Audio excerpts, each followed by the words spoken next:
Hello, everyone.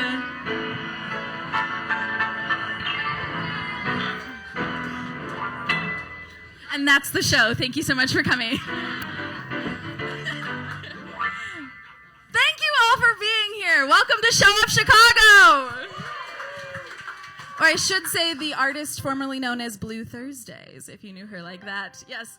We are so excited to have you guys here tonight. Tonight is a community gathering and political panel show.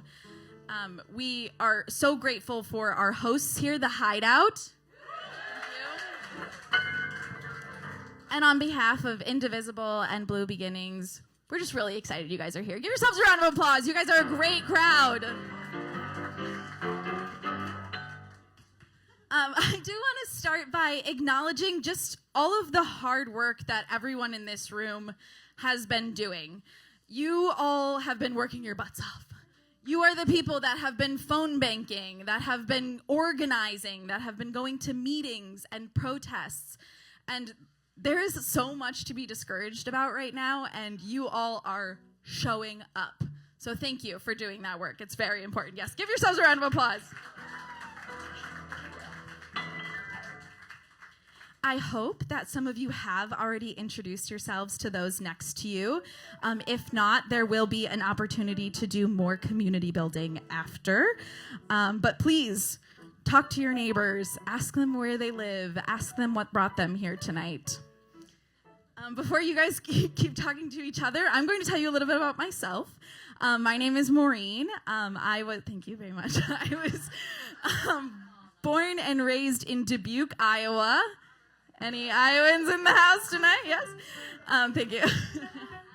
I was raised by two very wonderful, active, liberal teachers.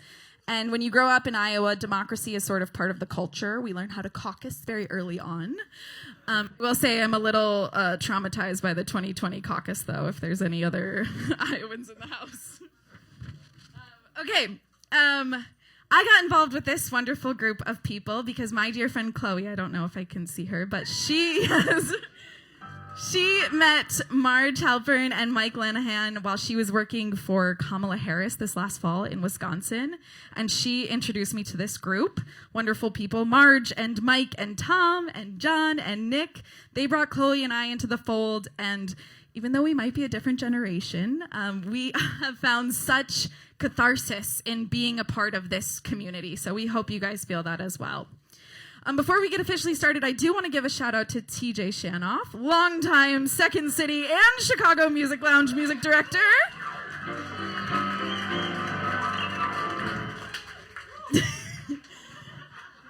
Tonight, we are going to dive into a couple of topics where Marge and Tom will introduce our wonderful panelists and discuss what Democrats should be doing right now. So just to make sure we're all caught up on what's going on, how are we doing? How are we feeling? Because me, personally,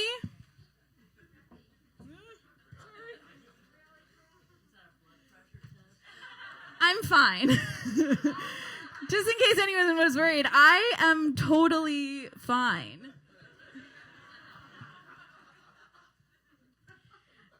So earlier last week, a journalist at The Atlantic revealed that he was included on a Signal group chat that involved the sharing of literal war plans.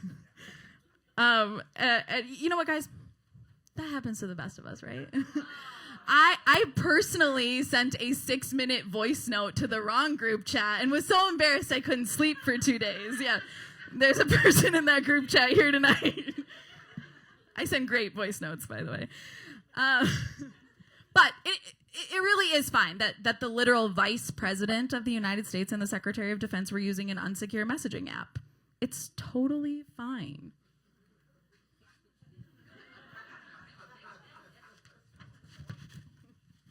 So this week we also saw the dismantling of the Department of Education, state-specific cuts to public health programs, and the president teasing running for a third term, which I feel like we all sort of saw coming, but somehow we're all living in a perpetual state of the Sunday scaries. But we're fine.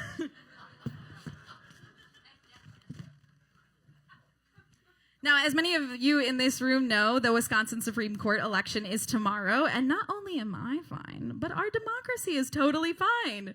It's actually great that Elon Musk is paying $100 for people to vote. We want more voter participation, right? No matter how illegal it is. You guys, I'm totally fine.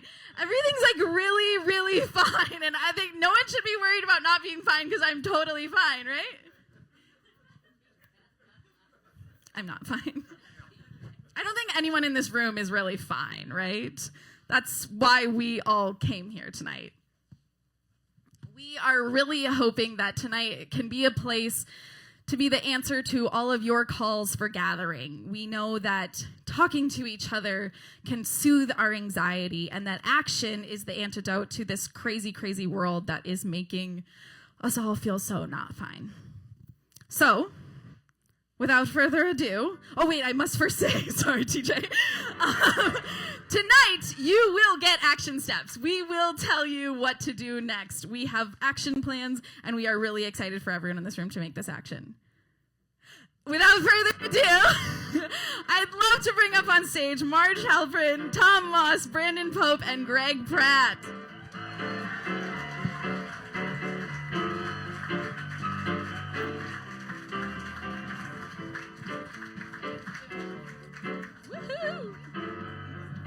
What a crowd. Thank you so much for coming out tonight. We actually have to work our way through the crowd to get to the stage. That's fantastic. All right. So I'm Tom Moss, and this is Marge. And I will now introduce our guests, and then we're going to get into it.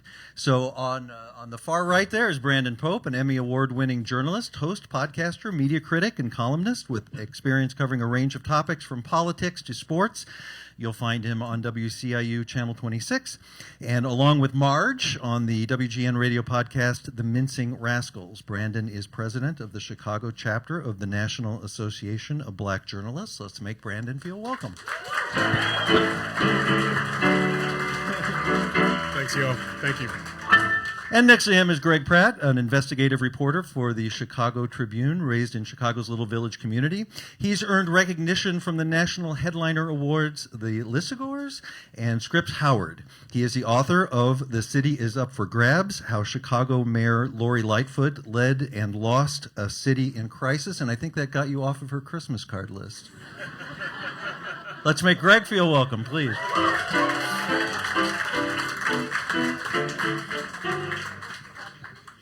Well, we came here to talk about the state of affairs, not to wring our hands, but to talk about what needs to be done. One thing that has been on my mind, and if anyone is not thinking about this, you can raise your hand. Who is not thinking about what the Democratic Party needs to be doing? No hands whatsoever. Okay, that's what I thought. Well, we have some experts here who can help us think through that answer to that question. I mean, there's some things the Democrats are doing that are good, and there's some missed opportunities, right, Brandon?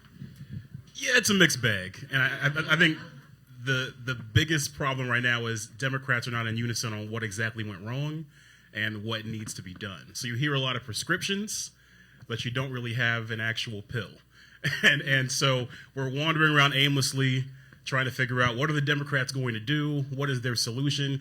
They don't know yet. And they just kind of fumbling around in the wind. There's been some interesting... Didn't we all see this coming? Like we knew Project 2025? Do you think they believed Trump that he didn't know anything about it and wasn't going to do it? I think No? From the folks I've talked to, Democrats really felt confident they were going to win this election. So they did not think of a reality where Trump wins this. So there really was no plan. Especially, they didn't think of a reality where Trump won by the margins he won, especially when we talk about the congressional numbers as well. So they didn't really plan for that. Should they have planned for that? Some would think maybe, you should, yeah. Well, Greg, couldn't they have started planning, say, November 3rd? They've had some time. That's a really interesting idea. What's that word you said? Plan? Ingenuitive, honestly. Plan. Wow. PLAN. Yeah, in fairness to the Democrats, they don't have unanimity on what happened and why it happened, and so there are different people, and some of them are like 100 years old, so they also have a generational divide that they have to do it. And obviously, I'm being sarcastic. Only a couple of them are 100 years old, but The ones getting Social Security, but 150, right? but that's an issue that they just have a lot to deal with, and they're scared, they're angry, and so there's going to be a lot of confusion. Well, what do you think? What did go wrong? Was it a perfect storm of a few things? I mean, one thing that comes to mind: there was nobody to tell Joe Biden that maybe it was time to step aside. He had talked about being the bridge president, and then once people are in power, it's very He meant bridge from himself to himself. to himself. Yeah. Yeah, I think that, and obviously you ask 100 people, there's 100 different answers. I think that all the surveys all show that people felt bad about the state of the country, economically in particular, right? Groceries, housing prices, inflation goes through the roof, interest rates go through the roof. I personally think that's what doomed them. I think that almost anyone is going to lose an election if 65-70% of the country thinks we're going in the wrong direction. The incumbent's going to lose, and I think that's the hurdle that they ran into. And sometimes you see people, some people blame it on transgender people as an issue. And it's like I don't think so. I think that to whatever extent that was an issue for people, I think that the economy was bad, and that's what happened. And it was not a landslide. I mean, I think that's something we need to remember, too. I think all of those things are true. I think it's a witch's brew of many things that went wrong for the Democrats here. One, I think a really just tough situation for Kamala Harris in terms of do you separate yourself strategically from Joe Biden, or do you align yourself with him? Because that is your president and you're the VP. And it's also how much can you actually split yourself off when you're part of the administration that people want change from in a change election. So in some senses, some would say the writing was already on the wall in that sense, because we didn't have a primary, didn't have a wealth of options out there, and Joe Biden waited. The Democrats waited a very long time to make the switch. But I also think, I do think in some communities, maybe not for the presidential race, but in those congressional races and Senate races, some of those ads on trans rights and other fringe issues that we don't think were the biggest issues, I think those wedge issues, though, those animate people and inflame people. I'm from the great state of Ohio. I remember watching some Ohio State football, go Buckeyes. OH. I.O. You already know. I heard some boos in the crowd. It's okay. Hey, we're the national champions. You hate us because you hate us. But that's beside the point. I'm watching Blue. all these advertisements for the Senate race. Sherrod Brown lost his Senate seat. I did not see one Sherrod Brown ad in the entire time I watched an Ohio State football game. I saw the same 3 anti-trans ads. And I saw one in particular where it was a dad from Ohio talking about how he's really happy that his daughter is playing basketball. And he's just really sad to see that women's sports are under attack. And did it in very broad terms, but you knew what they were talking about. And that animated some people, right? I don't think that made a difference necessarily in the election nationally, but for those Senate races and congressional races, it may have played a factor. So for me, one of the most out-of-touch things I've heard from Chuck Schumer, and there's a lot to choose from, it is when he said what's really gone wrong is that people didn't get our message. We did all these great things, but they just didn't know about it. We just have to tell more people. He's heard that the internet is working for some, and he wants to try that. I'm paraphrasing that part, but that's pretty much what he said. Is that really the problem? We did all these great things and people didn't know, or I would like to suggest alternatively, maybe the problem is that they think that's the problem, that people don't know what we did, and maybe we didn't do the right things. Well, that's a denialism that is inherent to politicians. The politicians all believe that if all the stupid people out there and all the jerk reporters would just fairly write about how great they are, they would be just fine. But they all believe that. Every politician believes that I once had when I was covering Lori Lightfoot, I got some text messages between her and Congresswoman Robin Kelly talking about how great Joe Biden is, and Lori said, just like me, the people don't really understand how much we've done. And I'm not even kidding. I'm not even being funny. I'm paraphrasing it because I don't have it right in front of me. They all say that. I think that there's denialism there. It's always interesting. You go to some places and you say the economy was bad in 2024, and some people, administration people, some progressives, they'll say, no, the economy was good. It's this. And it's like, no, the economy was bad for a lot of working people. But there's that denialism and refusal to face the facts that people get because they're out of touch. They've been in power for too long. They're surrounded by ass kissers. I think when people Yes. when people talk about the economy, they can mean a bunch of different things. And so what the line was when I was saying it too at the time, because I was all in. The economy isn't bad. What are you talking about? The stock market is up, inflation is down, things are looking rosy. You just don't get it. But these people, whoever they were going to the grocery store week after week, and they were feeling it. So they were feeling the economy. So I wonder how much feelings comes into play here and how much the Democrats maybe need to get more in touch with their feelings, Brandon. Yeah, people don't like being gaslit, right? And so over and over they were being told, the economy's great. It's fine. It's great. Nothing to see here. Nothing right? to see here. And it was defiantly, especially Biden in that debate. He was defiant. The economy's been great. Well, for the struggling family out there, if their economy's not great, then they're like, okay, so I'm a liar? You calling me dumb? Like, what are we doing here?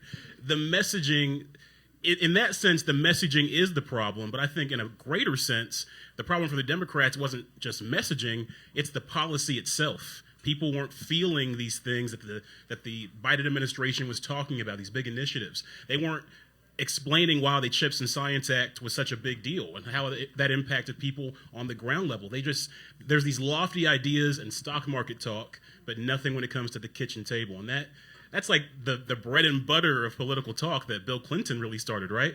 Was just your kitchen table issues. The Dems kind of got away from that. So I suggested the Democratic Party could have started planning for this November 3rd, but actually it could go further back. I have a longtime childhood friend who is a Republican who lives in Florida, but more fair than many Republicans who live in Florida. And the night that Trump won the first time, she called me and said, maybe now the Democrats will pay attention to working people. I'm like, what are you talking about? We're the party of working people, but over the next 4 years, I began to understand what she meant. The Democratic leaders didn't. Yeah. So they were tone deaf. Then they win again and they think, forget that, we are the party. Like, how did they not learn this lesson the first time? People don't feel heard. That's what it sounds like. People don't feel heard. And when people don't feel heard, they make decisions that don't seem rational in the moment, but they're going to make them because they are going to make you hear it, right? And that's what happened. People don't feel heard by Democratic policies. And now we hear them and we don't know what to do about it. How can they not know what to do about it, Greg? Despite making fun of the collective age of the Senate Democrats, and by the way, I love old people. I'm not. I don't want that misconstrued. I'm going to use that for my campaign ad. Greg Pratt. Who are you looking at? Old people. And I'll come back with I'm all about AARP or older. But there's just a lot that they're trying to juggle. It really is complicated, and some of them, and the Democratic Party is so big that someone like Chuck Schumer and someone like AOC would not be in the same party if they existed in Europe or in a place with multiple parties where you build coalitions, because they're very, very different people, and so they're struggling with those issues, and so some people live in areas that have not been damaged and by globalization, for example, by free trade. Go tell people in Ohio that free trade is great because all the countries hold hands, and that's a very controversial notion, right? And it's not that free trade is bad necessarily, but it has collateral damages, right? And so I think that there are elements of the Democratic Party, just like the Republican Party, that are way out of touch. And right now, the Republicans are on top, And in a couple years, when people at the VA can't see their doctor and veterans are freaking out because they can't get the care and people can't get to their Social Security office because they closed it down, that pendulum will swing again. If and when we have free and fair midterm elections. Yeah. I'm fine. Well, yeah. I'm fine. Were you suggesting something there? I'm raising a question that can't be answered right now, other than the fact that they shut down all the election security operations out of Homeland Security and elsewhere. There are some real concerns to be had. I mean, there's no doubt about that. If this signal controversy, I think, inflames some more concerns, because if anyone's used the Signal app, you know the messages can disappear after a while, meaning no records or anything. So who knows what they're talking about in the Signal group chat, right? What they could be planning in the Signal group chat. That alone, whether it's a Democrat administration, Republican administration, that's alarming on so many levels, that we could have communication happening that's not traceable. Right.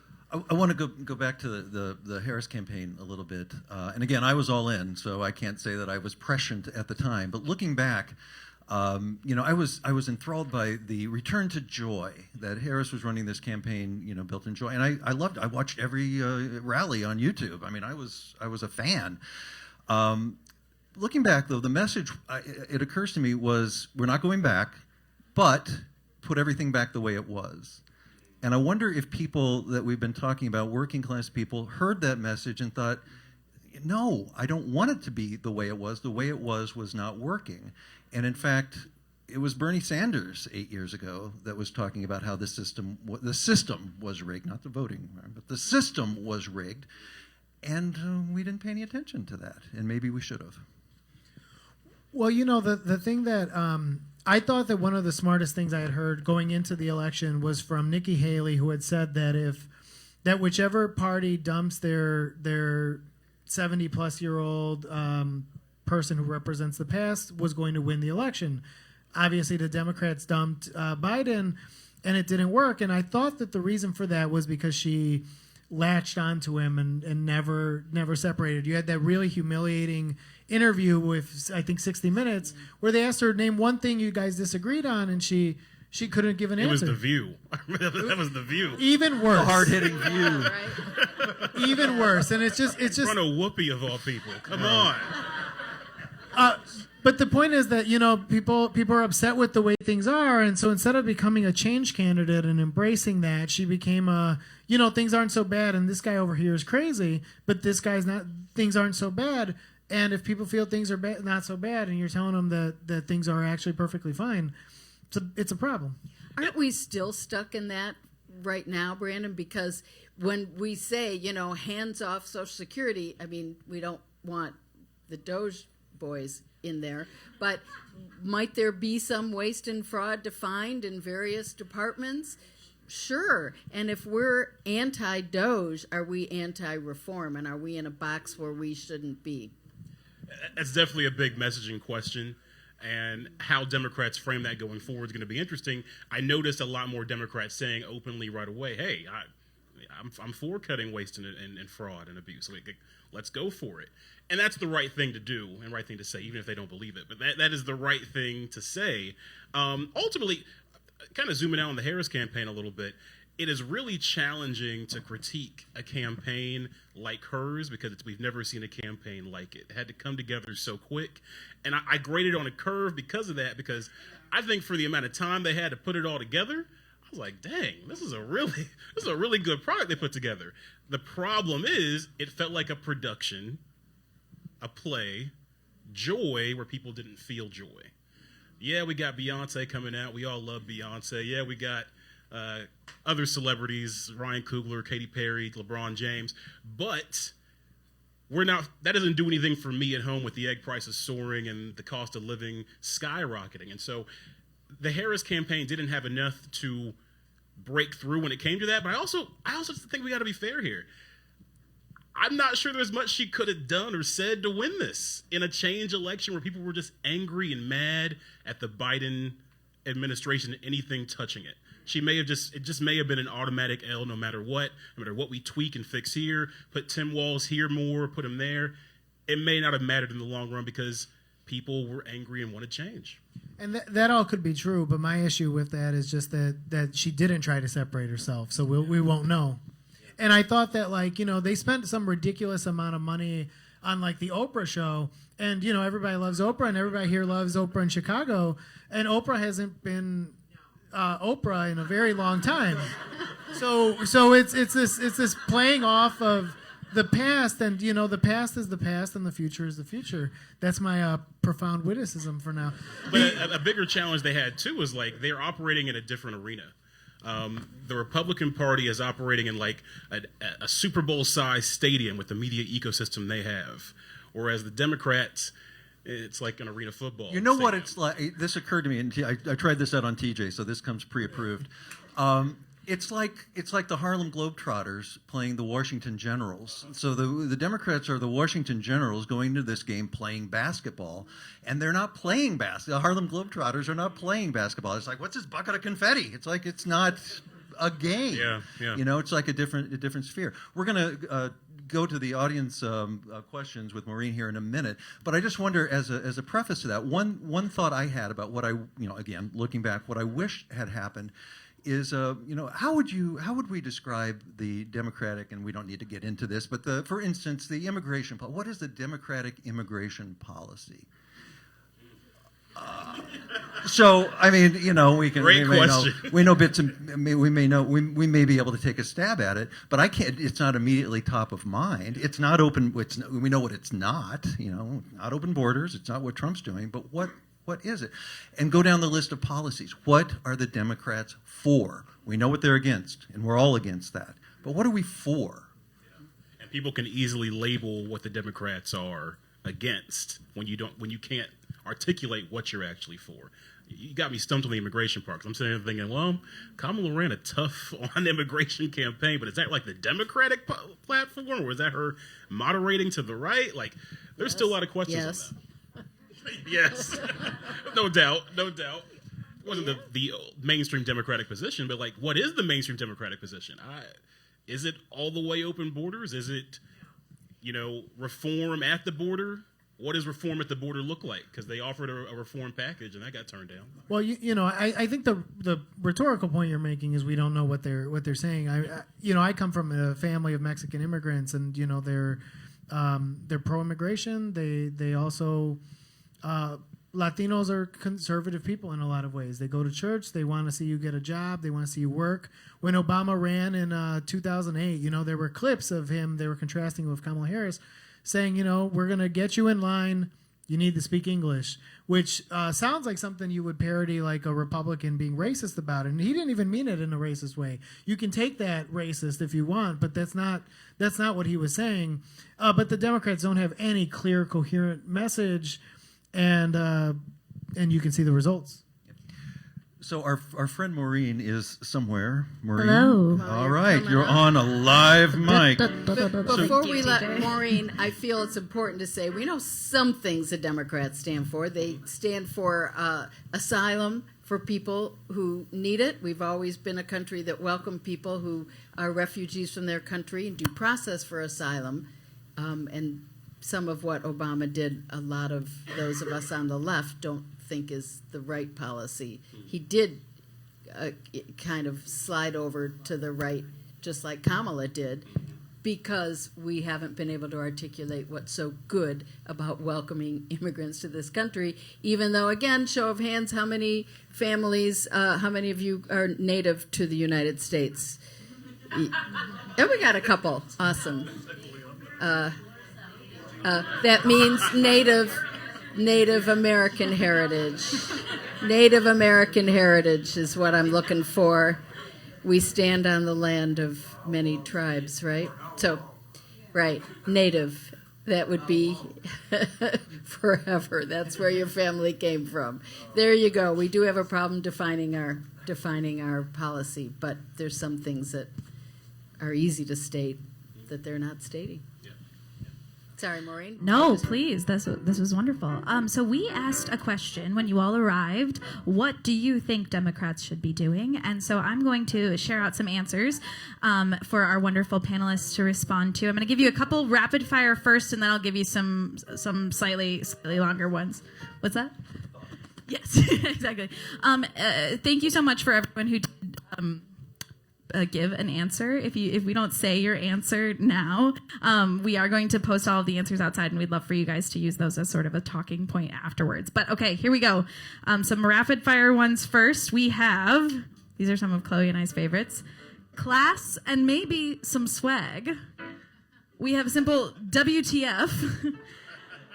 We have I want to see action and no decorum. Decorum is dead. Step up and fight for and with us.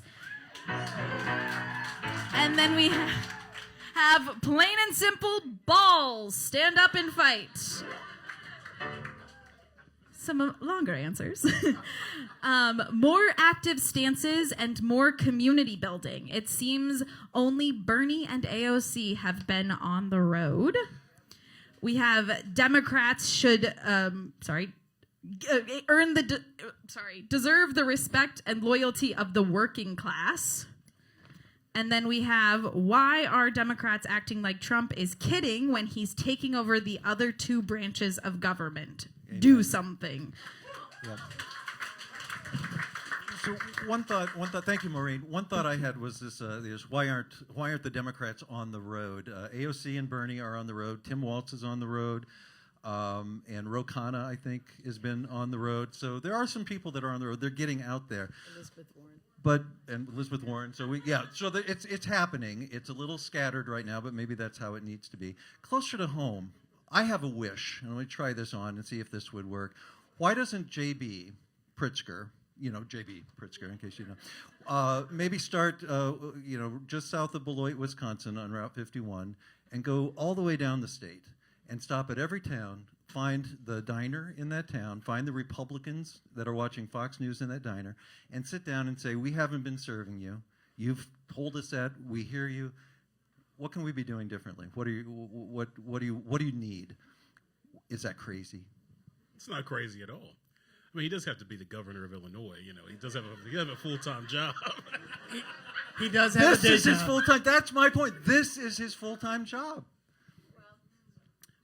If he wants to be the 2028 candidate for, president, yeah, I think that's probably a smart move. Does he get to do that right now? I don't think it has to be right now. It's still early, I'm not even certain that he's going to run in 2028. He may look at the landscape and say it might be better I serve as governor. Well, let's take his presidential ambitions off the table, and let's pick a generic governor in a state. My point is, we need to be listening to the people that we haven't been listening to, and we need to go where they are. So, if we hold a big rally in Chicago, we need to do that too. We need to hold rallies in Peoria, but why not? I happen to live on Route 51, so I know that route. Went to Southern Illinois University. I broke down in my little Volkswagen Beetle in every town between Decatur and. But we need to be listening, I think, is my point. Well, that's something Democrats really struggle with, I think, and in terms of their consultant class is scared to death of everything. They're scared to death that they'll say something unscripted, that they'll say something embarrassing, that they'll get yelled at by somebody in a red hat, and that's how the Washington Generals play. Yeah, sure, and so that's part of their problem is that they are scared to do things like go on an interview, go on Joe Rogan's show and go talk to Joe Rogan, who is not Stephen Bannon, and so you. But you're scared to go on a thing because you're nervous that if they throw you off your game or they take you off your script because you don't want to say something. Authenticity is one of the most important things in politics, and that Pete Buttigieg is great at it, right? Pete Buttigieg is great at going on Fox News and talking about whatever it is he's trying to talk about and making a fool out of some talk show hosts there. Kamala Harris could not do that. Bernie Sanders can defend himself. Here locally in Chicago, Kim Foxx was really good at defending herself. If she could go anywhere and defend herself. Mayor Johnson and Mayor Lightfoot, not as much. Rahm Emanuel, not as much sometimes. Sometimes did really well. My point is that they run scared of those types of situations, and whoever Joe Biden was actually pretty good at it before he in his prime. Wasn't. That's a very nice way to put that. Thank you. And it avoids me continuing to say something controversial about a certain subset of people who I love. I am surprised that more of the Democrats haven't latched on to the strategy that was really smart with the Republicans not doing town halls to say, hey, if they're not going to do one, I'll do one in your neighborhood. Like, that's what Ro Khanna's been doing. That's what, we went to Bernie Sanders and AOC and Elizabeth Warren. I'm surprised more Democrats haven't latched on to that strategy, because that speaks to exactly what you're talking about. People being heard, people being listened to, meeting the people where they are. Even if they disagree with you, they're still gettable. No one's fixed at this point, especially when their Social Security's impacted, Medicare, and other things that can really hit their pocketbook.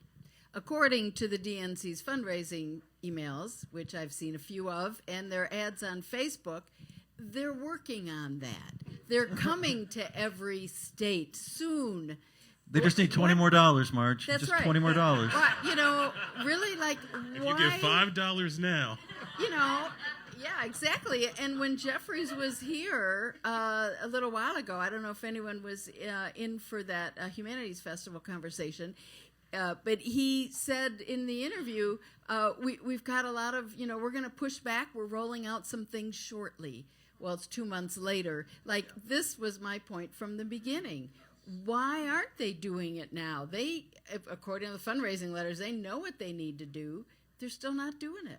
Is that your explanation, Greg, that they're just tongue-tied and they're afraid of getting caught and saying the wrong thing? Or there's some of that. I mean, and fundraising emails are fundraising emails. They're effectively a scam sometimes, right? It's just like it's the infomercial on QVC telling you to buy now before the item that is up to the ceiling at the warehouse runs out. I've tried to find the polls cited in some of those fundraising emails. They don't exist.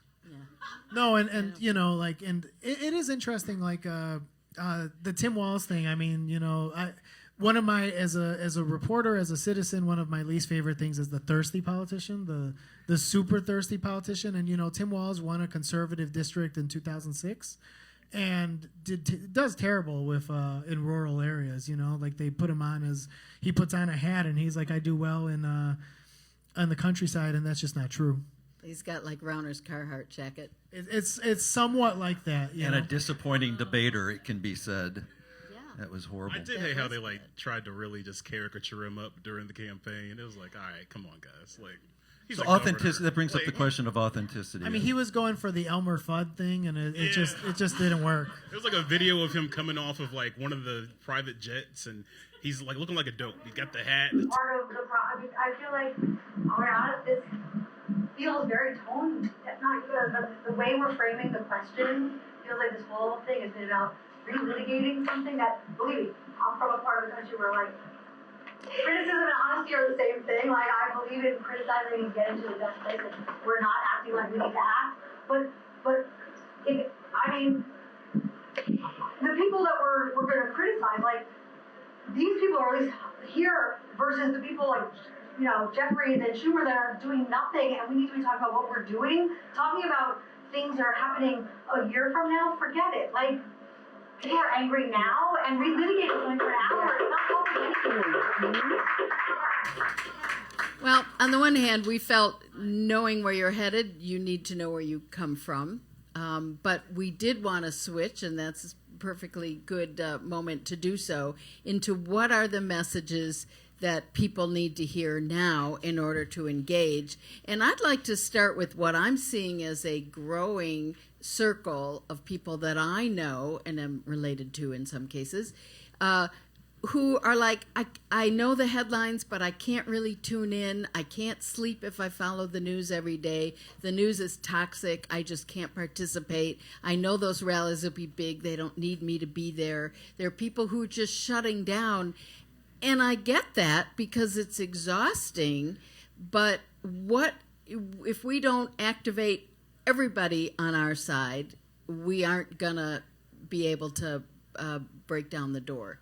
What are the things that we need to be saying as Democrats and our Democratic leaders need to be saying in order to truly bring people out?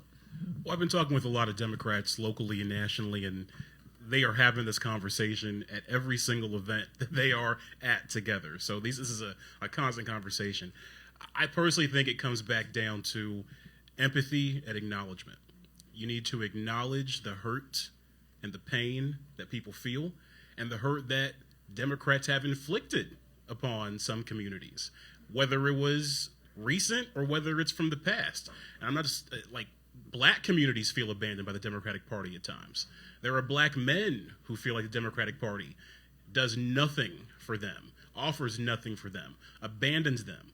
So you have to acknowledge these pain points, empathize with them, and only then can you actually move forward. Because if you're just going to go business as usual, here's my policy declarations that only scratch at the surface, you're not going to make much ground. People are hurting, they're in pain, they want to be heard, so listen to them, have some empathy, acknowledge what went wrong, what you did wrong, even acknowledge the fact that we hid the Joe Biden thing. We may not have been honest with the Joe Biden thing. May have been, that probably wasn't the best thing we should have done. Acknowledging those things can help you go forward. Jake Tapper's coming out with a book that will force that question in any minute now. Yeah. Any minute now. And to which, if Jake Tapper were here, I'd say, what the hell, man? You knew this whole time and you were taking notes for your book and you didn't tell the rest of us what you were seeing? That's the whole problem, right? You know, it's for 4 years, people who stuck with Trump and then afterward put out a book, Hello, General Milley, who we think was great in the end, but he was there sucking it up all that time, and there's going to be a whole raft of books from Trump, too. And we don't want to be a part of that. We want, as you're saying, to call it out right now and talk about the shortcomings. And I think, as Tom is saying, listen, talk to people. It doesn't have to be at a rally. I think part of it, too, is like dipping back in that Obama era kind of like stronger together unison message, this idea that we can all come together toward a common goal. Like I'm wearing a Star Wars shirt right now because like a lot of what we're going through right now, if you're a Star Wars fan, resembles what happened with Star Wars. It started with a trade war, which we are currently in. There was an empire that took over from the Senate, the Galactic Senate, outward, but there was an alliance of people that came together of different races and creeds to fight back, and then a new hope, and so on and so forth. We'll forget the new movies. So but side of you I've never that seen. should be a model No of what the idea. Democrats are pushing. It sounds cinematic, but that's what Obama ran on. So you nominate the Democrat who kisses his sister? We don't got to take the movies too literally. No, so, you know, He didn't know yet. all politics are, you know, the art of politics is, and politics is who gets what. And it's always about what resources are going where to whom for what reasons and why. That is what it is. You know, you can do hand holding, and hand holding is very nice. You can do kumbaya and love and friendship, but politics is about that. And what the people who voted for Trump did not actually vote for dirty water. They did not vote for VA offices to be closed. They did not vote for people's Social Security checks to be screwed up. And so that is, you know, if the Republicans, if Trump is listening, and I'm sure he is, that is something that I would be very concerned about, because Trump's voters in Pennsylvania and in Michigan did not vote for a bunch of 20-year-olds who were staying up until 3 a.m. to root around in the computers and fuck things up. And so, you know, what Democrats probably should do, what anybody should do, is seize on their opponent's mistakes. And, you know, if they're dirtying the water, if they're damaging people's medical care, people's treatment, people's livelihoods, oppose that. Well, you know, it's no secret now that's all happening. It's pretty obvious, and yet we're not seeing the approval rating for Trump, you know, decrease dramatically. It's dipping down, but it's not plummeting like the stock market. Well, the stock market is kind of a trailing indicator, It's right? not, yeah. It's sort of, you know, it is early. I mean, you know, the four of us probably, like, one of the first things I do is check the news in the morning, you know, and there's probably true for a lot of you here, and that's not everybody. You know, it takes time for things to seep in, and it doesn't matter what you're talking about. It takes time for things to seep in. One of the smart commentators that I've seen on the interwebs is Politics Girl. I don't know if you've followed her on Instagram. She's super smart and super clear about what to do. One of her suggestions is that Democrats are on the defensive too much, that we respond to things. So, like, we got to get rid of woke. Well, we're not woke. We're just defending people who we instead, we should be saying, you're using woke the way you used to use the N-word. You're using DEI because you don't want to appear racist when actually you are. You're cleaning out government of anybody who doesn't look like you and make them answer to that. We don't put them on the defensive at all, but aren't there opportunities to do that?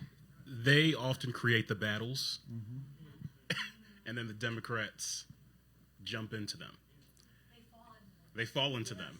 What it needs to, for the Democrats to effectively win some of these battles, they have to create them. And so that means with policy, not just messaging, you have to have the policy to back things up, saying, hey, Republicans, why don't you have X, Y, Z? We offer this and this. I don't see anything on this end. Like, there's so, like, housing. Do the Democrats have an answer for the housing crisis? It doesn't seem like they do. But they should probably come up with one, because that'd be a great battle to wage with Republican lawmakers right now. Do they have a plan when it comes to college tuition and education overall, and making sure training is accessible to everybody and affordability? I hope they do. They could wage that battle too, because where's the Republican plan on it? There's so many things Democrats could wage battles on, but they don't have the fight to start them or the media ecosystem to keep them going. And so they got to create some battles. I definitely agree. That's what I see just zooming out. They're always playing defense. So in addition to a J.B. Pritzker road trip, I would like to see a shadow docket. I would like to see the Democrats putting bills on the table, whether they get, put in front of anybody in Congress. I don't show care, your work, but show it. Put it on the table. And you know what? I think the risk averseness of the Democrats is part of the problem, because what if somebody doesn't like it?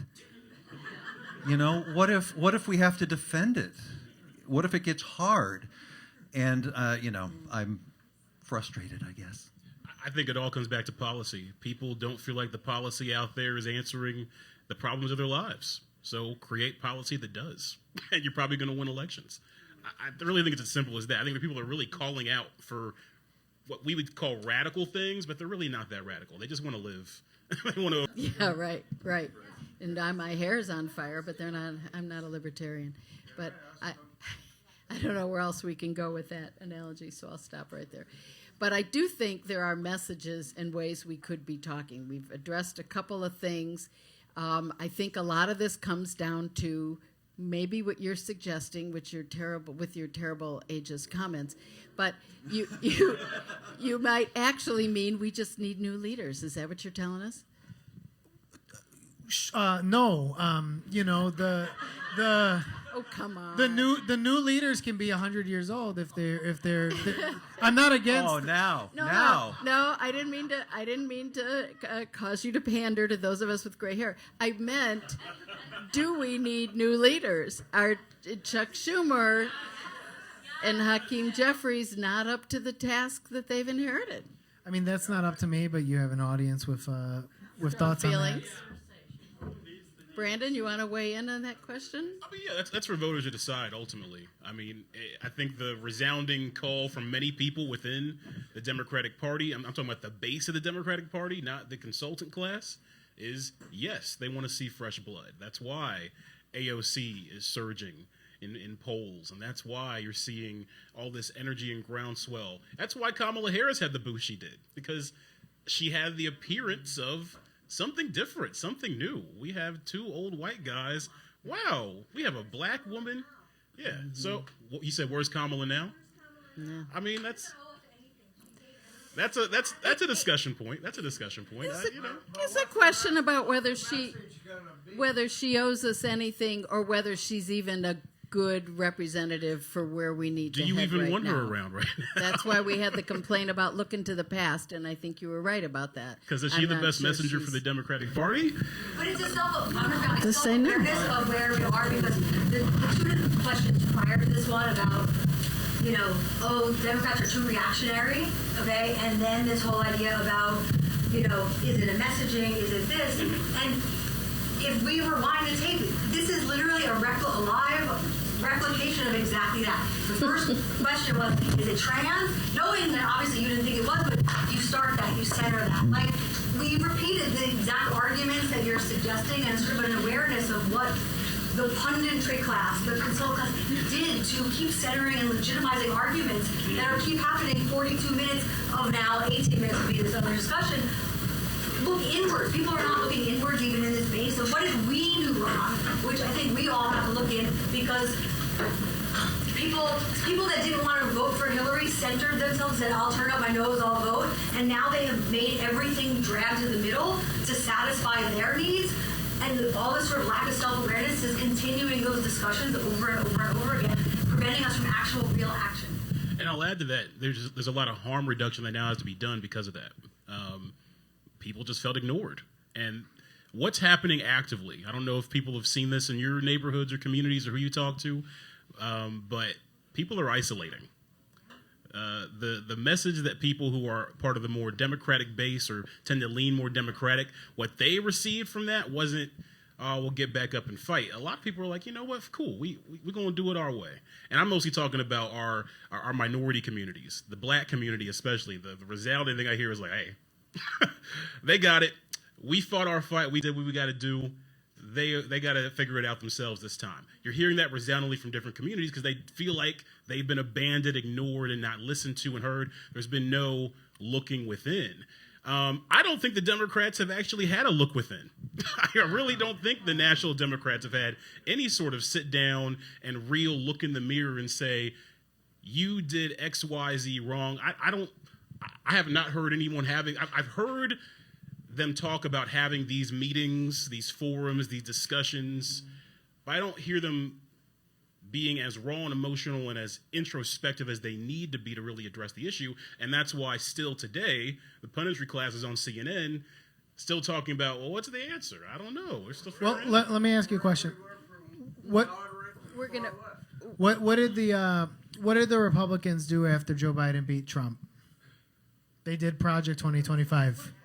And so there probably should be Democrats out there doing Project 2029 and figuring out their next steps. I do think it's helpful and worthwhile to talk about what happened and all of that type of stuff. But the Republicans beat the heck out of each other after 2012, after 2020. I mean, they were having these types of discussions and yelling at each other and being mad at the panelists for not talking about their pet issue at this particular time, which is fine, But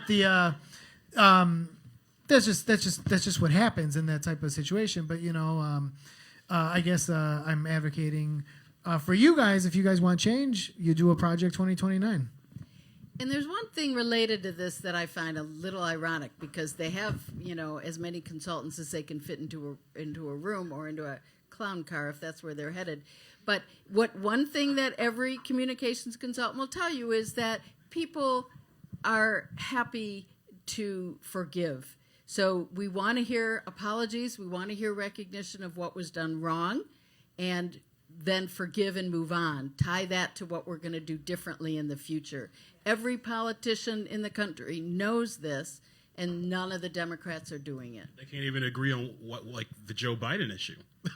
You still have folks that won't even admit that it probably wasn't smart to, stick beside Joe Biden so heavily. And that's why we have to recognize what was done wrong, and that's a little bit of wallowing in the past. But you have to know where you came from in order to know how to move forward. I will say, though, if we want to talk about what to do now, part of what you do now is what you're doing now, is staying engaged, staying informed. It's very easy to be desensitized in this moment, or to just not want to keep up with every single thing.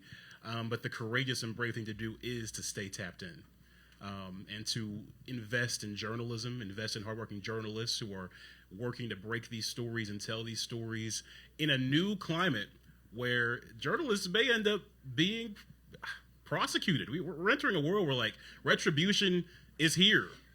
That's what's happening. That's why Trump got into office. It's playing out right now. So I think we got to support journalism. We got to support the institutions we do have, and stay tapped in, stay informed, and keep doing things like this. But also after this, organize, collect with each other, gather together, and it's all going to come from the people. The pundits and the politicians, they're not the ones that make movements. It's always been historically the people that build movements. And on that note, I think we're running out of time, but we're going to stay and chat with you folks a little bit more after the show, but we have a little business we have to take care of. First of all, some thanks. Show Up Chicago is hosted by Blue Beginning chapter of Indivisible Chicago, as well as our friends here at the Hideout. Special thanks to Katie and Tim Tutton, Avery Reel, Shivani Singh, and the terrific staff at the Hideout. Tonight's sound engineer is Olivia Brunel. Thank you, Olivia. John Freeberg, yes, indeed. John Freeberg manages our broadcasting and our recording. Thanks to Lewis University for providing additional tech support. Thanks to WCPT's Matt Cummings, Tim Hogan, and Mark Pinsky for broadcasting our show every Sunday at 7 p.m. Thanks to the team here, Marge, me, Chloe Madvig, Maureen Cool, and Nick Rabkin and Mike Lenahan. And so with that, we will turn things back to Maureen to wrap Here I things am. up. Yes. Thank you all so much. Give it up for the panel. Woohoo! And give it up for TJ. Woohoo! And Greg and Brandon.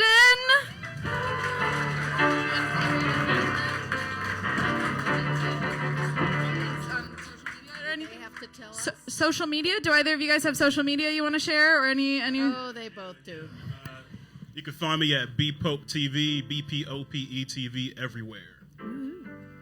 I'm trying to quit doing drugs, so I'm going to stop. So I've slowed down on my social media use, but I am on Twitter at Royal Pratt and All Blue right. Sky. Shut up, Blue Sky. All right.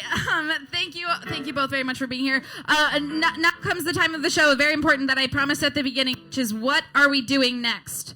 Marge, tell us, what are some of our next steps? I urge you to take a look at the QR codes that we have around the room, which are ways you can get involved in the following. First of all, if you haven't already joined Indivisible Chicago, we urge you to do that, indivisiblechicago.com. You can sign up there. You'll get daily actions every day, 3 things that you can do in a couple of minutes to stay engaged and to use your voice and have an impact.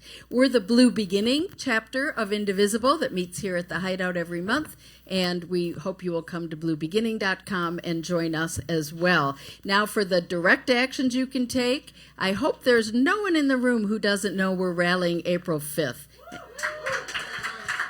All across the country. This is the big one, folks. Don't leave it to somebody else to attend. We need everybody to be there. We'll be in Daly Plaza. You can sign up at indivisiblechicago.com. It's the hands-off rally, hands-off fill in the blank, whether it's Social Security or Veterans Affairs or any of the other government institutions that are not being made more efficient. They're being put into the wood chopper and sent away regardless of the impact on everyday folks. So show up at Daly Plaza April 5th. And if you don't have the 5 Calls app on your phone, please download it on your way home tonight if you're not driving or when you get home, because it's the one-stop shop to tell your elected officials what you want them to do. Every topic is on there. There's a sample script that you can work with and modify and make it your own, and then the phone numbers to connect you to your representatives, whether it's our 2 senators or your own congressperson. It does that work for you, and all you have to do is say how you feel so they can hear you. Join us for the next show, April 28th. We'll be back here at the Hideout, and we hope all of you will as well. Thank you so much for joining us. Thank you all. Please chat with each other, have a drink, hang out. Thank you so much for being here tonight. Get home safe.